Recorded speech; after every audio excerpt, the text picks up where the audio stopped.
देख रहे हैं मुद्दा, बात कर रहे हैं बलात्कार की। देश शर्मसार है। खास हम तवज्जो दे रहे हैं देश की राजधानी दिल्ली पर। और यहां पर 16 दिसंबर के बाद डॉक्टर हर्षवर्धन मांग उठी कि सख्त कानून बने। सख्त कानून भी बन गया। कोई फेरबदल, कोई बदलाव की बयार हमने बहती नहीं देखी। अब इस 5 साल की बच्ची की बात सामने आती है। अब बात होने लगती है नहीं फांसी लगा दो।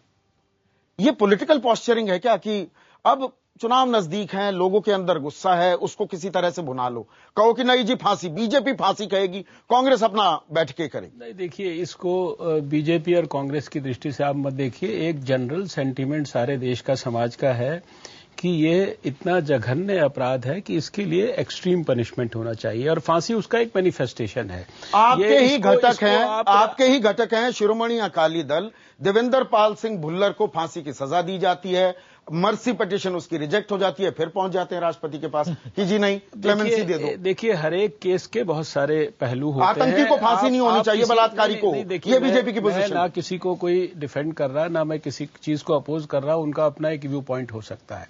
लेकिन हम जिस चर्चा की बात कर रहे हैं इसमें देश का ओवरवेलमिंग यूनानिमस सेंटीमेंट है कि जो लोग इस प्रकार का अपराध कर रहे हैं, चाहे वो छोटी बच्ची के साथ है, चाहे किसी वृद्ध महिला के साथ है, चाहे किसी नौजवान बच्ची के साथ है, उनके साथ सख्त से सख्त कार्रवाई जल्दी से जल्दी होनी चाहिए। अब सवाल इस बात का है कि 16 दिसंबर से और आज 20 अप्रैल के बीच में 4 महीने 4 दिन हो गए। 370 केसेस इस बीच में हो गए। कल से जब से इस बच्ची की खबर आई है, मैंने आज एक ब्रेकिंग न्यूज देखी कि इसके बीच में भी जो है 150% इजाफा हो गया है। 2-3 केसेस हो गए। ये 370 केसेस तो वो हैं जो रिपोर्ट हुए हैं। बिल्कुल। और इस बीच में सरकार ने बड़ा सब प्रकार की बातें की। अब जस्टिस वर्मा ने इतनी दुनिया भर की रिकमेंडेशंस दी। उन्होंने कोई पुलिस रिफॉर्म्स की बात की, इलेक्टोरल रिफॉर्म्स की बात की, कई किस्म के रिफॉर्म्स की। कुछ में एक भी किसी चीज पे बात हो रही है, किसी को लागू करने के लिए कहीं कोई चर्चा है, कहीं कोई सरकार की कोई गंभीरता या कुछ भी नजर आ रहा है? हर्षवर्धन जी, मेरे पास इसका जवाब है। देखिए पहले बताइए वो किस लैंग्वेज में था, इंग्लिश में था कि हिंदी में था? हमारे जितने नेता हैं उनमें से कितने पढ़े लिखे हैं, कितने पढ़ पाए होंगे, कितनों की समझ में आया होगा वो है क्या? तो मैंने जिस बात से शुरुआत की थी कि ये जो दरिंदगी बढ़ गई है, मैं लोगों में अभी चेंज नहीं लाना चाह रही हूं। आपने ये पूछा था कि चेंज कहां से आएगा। मैं ये कह रही हूं जितने भी नेता हैं, जितने पुलिस वाले हैं, आप उनका एक एग्जाम करवाइए। वो 8th का पेपर भी अगर उन्होंने पास कर लिया तो मैं अपना नाम बदल दूंगी।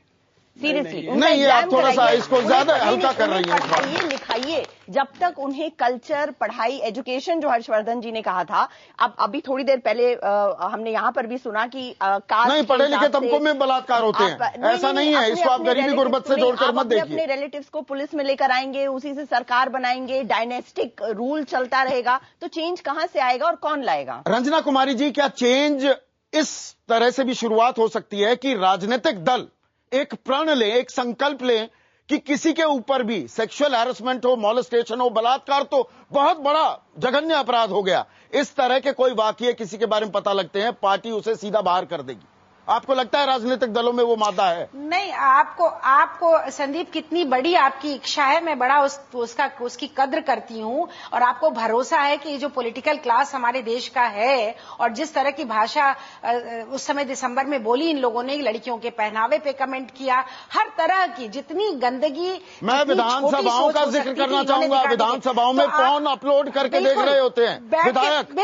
बिल्कुल। तो आप चाहते हैं कि वो बदल जाएंगे। मैं एक दूसरी बात कह रही हूं, अगर सचमुच राजनीतिक इच्छा शक्ति होती तो आज राष्ट्रीय महिला आयोग जो MNEW बनाया, प्राइम मिनिस्टर 3 साल में उसकी एक बैठक नहीं कर पाए हैं।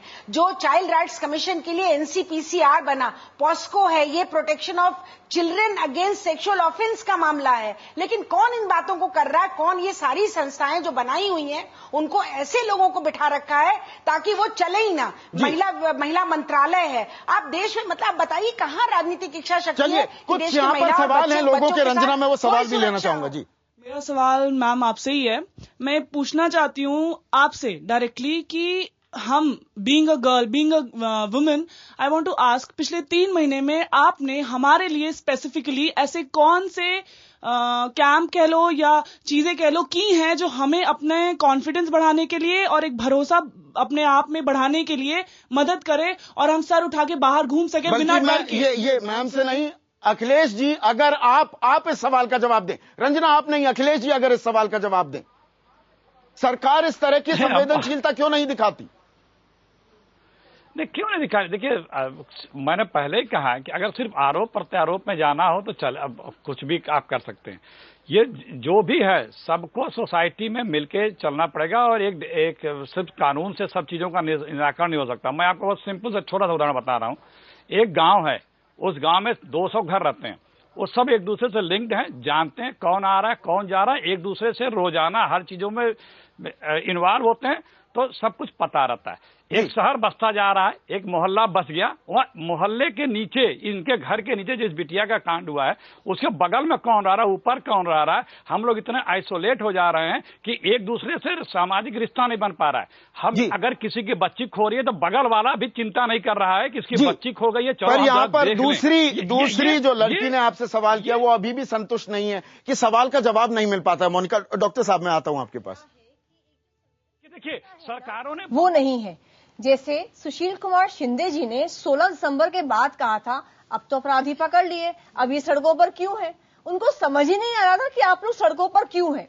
वही सेम बयान आता है 16 अप्रैल के बाद गुड़िया कांड के कारण से। संदीप दीक्षित जी परसों कहते हैं अब तो एम्स के बाहर प्रदर्शन करने से क्या होगा, अपने अपने घर जाओ।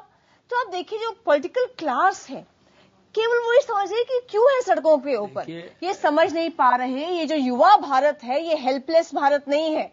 अब तक जो हुआ है वो इसको बर्दाश्त नहीं करेगा। जी, एक और सवाल ले लेता हूं मैं। जी, एक मिनट मोनिका जी, मैं सवाल मेरा सवाल ये है कि ये जो प्रशासन है, ये कमीशन है, ये घटना के बाद के लिए है या पहले के लिए, रोकने के लिए है या उसके बाद उसको आगे क्या करने के लिए? और जब जगे तब सवेरा, हम तो जगने को भी तैयार नहीं है डॉक्टर साहब, जगने को तैयार हैं क्या? इसी 4 महीने के बीच के पीरियड का आपको हरियाणा की सरकार के ऑफिशियल स्पोक्समैन धर्मवीर गोयल जी के उस बयान का स्मरण मैं कराना चाहता हूं, जिसमें उन्होंने कहा कि ये जितने रेप के मामले हो रहे हैं देश में, जितने रेप के मामले हरियाणा के अंदर हो रहे हैं और वहां दलितों के साथ रेप के मामले हो रहे थे, उन्होंने कहा 90% के अंदर ये जो बच्चियां हैं ये सहमति के साथ जो है अपने बॉयफ्रेंड के साथ जाकर रेप कराती हैं। ये उनका ऑफिशियल बयान आया था। ये है संवेदन, जिसे कहते हैं कि शून्यता की पराकाष्ठा का ज्वलंत उदाहरण, जो आप अभी पॉलिटिकल क्लास। बिल्कुल। और मैं एक और बात उसी चीज को थोड़ा आगे बढ़ाऊं क्योंकि आप इमेज गुरु भी हैं। दिलीप, 3 दिन पहले बड़े गाजे बाजे के साथ आपने कहा कि ये दिलदार दिल्ली हमारी टैगलाइन है। अब हर चैनल में चल रहा है दागदार दिल्ली। ये हंसने की बात नहीं है, मैं बड़ी गंभीरता से पूछ रहा हूं क्योंकि इमेज आपकी मटियामेट हो रही है, लेकिन कोई सामने आने को तैयार नहीं, कोई डिफेंड करने को तैयार नहीं। हर कोई ऐसे कर रहा है कि हम करें तो क्या करें, अरे हमने तो कर दिया जितना कर सकते थे। देखिए, इंडिया का जो इमेज इस वक्त है ग्लोबली, उसमें टूरिस्ट डरते हैं। जब टूरिस्ट डरते हैं, हम ही डरते हैं यार, हमारे जो टूरिस्ट कहां से आएंगे? हमारे जो लोग डर रहे हैं, मेरे ख्याल में अब जो हमारे नेता हैं वो करेंगे सोसाइटी को बदलाव लाना है। ये सब गलत है क्योंकि जब तक सोसाइटी में रूल ऑफ लॉ नहीं चलेंगे, ये सारे जो चीजें हैं ये कुछ बात ही बात रह जाएंगे। जब तक आप रूल ऑफ लॉ को इंप्लीमेंट करें, पुलिस को रिफॉर्म करें और ऊपर से इंडिकेशन आए कि कोई भी वायलेशन को हम टॉलरेट नहीं करेंगे, तब तक ये चलेगा और इंडिया ऐसे बनाना रिपब्लिक होने का डर है लोगों को। संजय, हम पुराने जमाने की बड़े किस्से सुनते हैं कि भाई एक राजा होता था, वो अपना भेष बदलकर अपने प्रजा के हाल क्या हैं, क्या सूरत हाल है उसके राज्य में, वो घूमने जाता था। क्या आज हम कल्पना भी कर सकते हैं कि दिल्ली में एक आम औरत, लड़की, बच्ची कितनी महफूज महसूस करती है, ये पता करने के लिए शीला दीक्षित रात को 11 बजे भेष बदलकर निकल जाए अपनी लाल बत्ती की गाड़ी छोड़कर? देखिए संदीप जी, राजनीति बहुत क्रूर हो गई है। जब ऐसी घटनाएं होती हैं तो खाली, मैंने फिर कहा कि घड़ियाली आंसू बहाने के लिए सब आ जाते हैं। जनता के मुद्दों से नेताओं का कोई सरोकार नहीं रह गया है।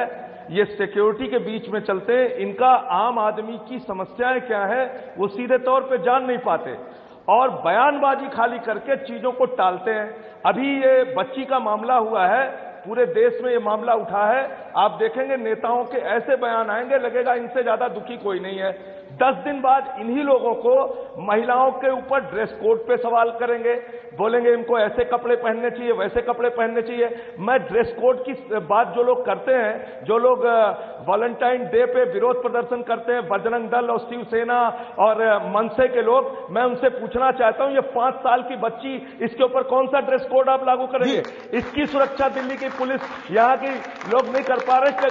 किस तरह की व्यवस्था हमारे देश के अंदर? क्योंकि राजनीतिक फायदा देखते हैं ना, हर चीज में राजनीतिक फायदे के गुलाम हो गए हैं हम। एक छोटा सा ब्रेक लूंगा और ब्रेक के बाद मैंने राजनेताओं की बात की है, मैंने व्यवस्था की बात की है।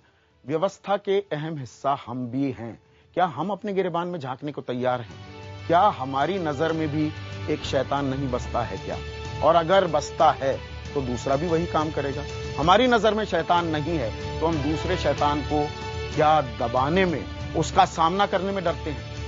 ये सवाल ब्रेक के बाद।